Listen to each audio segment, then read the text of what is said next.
నమస్తే ద 9 న్యూస్కి స్వాగతం. పార్వతీపురం మన్యం జిల్లా సాలూరు పట్టణంలో గత కొన్ని సంవత్సరాలుగా సేవలందిస్తున్న నీకై మేము వెల్ఫేర్ అసోసియేషన్ నిర్వహిస్తున్న ఫుడ్ కోర్టు తొలగింపుపై ఆవేదన వ్యక్తం చేశారు. గత కొద్ది రోజుల క్రితం మామిడిపల్లి రోడ్డు జంక్షన్లో స్వర్గీయ ఎన్టీ రామారావు విగ్రహాన్ని ఏర్పాటు చేయడానికి ప్రదేశంలో ఉన్న ఫుడ్ కోర్టును అధికారులు తొలగించారు.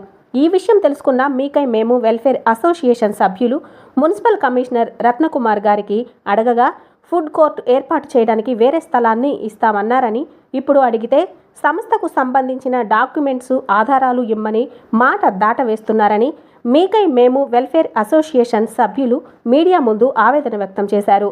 నిత్యం తిండి లేని వారికి ఎంతో కొంత ఆహారాన్ని ఈ ఫుడ్ కోర్టు ద్వారా అందిస్తున్నామని, దయచేసి ఫుడ్ కోర్టు ఏర్పాటు చేయడానికి స్థలాన్ని చూపించాలని సభ్యులు కోరుతున్నారు.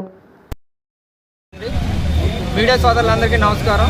సాలూరు ప్రజలకు దాతలందరికీ నా నమస్కారాలండి. మీకే మేము వెల్ఫేర్ అసోసియేషన్ మొత్తం సంస్థ అధ్యక్షులండి. నేను ఈరోజు మాట్లాడిన విషయం ఏంటంటే, మా ఫుడ్ బ్యాంక్ పేదలకి ఎంతోమందికి ఆకలి తీర్చే ఫుడ్ బ్యాంక్ని ఎందుకు తీశారు, అది తీయాల్సిన కారణం ఏంటి, మాకు మళ్ళీ నిర్మించమని అడిగితే ఎందుకు నిర్మించట్లేదు, ఈ విషయం మీద తెలుసుకోవడానికి మాట్లాడుతున్నానండి. పేదలు ఎంతోమంది పేదలకు 5 సంవత్సరాల నుంచి ఆకలిని తీరుస్తున్న ఆహార కేంద్రం అండి. అది ఎంతోమంది ఆకలి అంటే పుట్టినరోజులు కానీ జ్ఞాపకాలు వివిధ రకాలుగా అక్కడ పెట్టి వాళ్ళు 10 మంది ఆకలిని తీరుస్తున్న దాతలండి.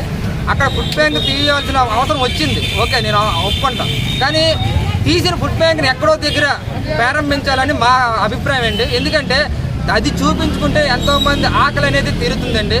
ఈరోజు ఆకలితో ఎంతోమంది ఎన్నో విధాలుగా అలమటించిపోయి చనిపోయే అవసరాలు కూడా ఎంతోమందికి ఉందండి.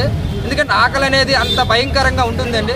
అలాంటి ఆకలి తీర్చాలనే ఉద్దేశంతో మా సభ్యులందరం కలిపి ఆ ఆహార కేంద్రాన్ని ఎంఆర్ఓ ఎదురుగా ఆటో స్టాండ్ వద్ద నిర్మించడం జరిగింది. అది మున్సిపల్ అధికారులు, నాయకులు అందరి సమక్షంలోనే జరిగిందండి.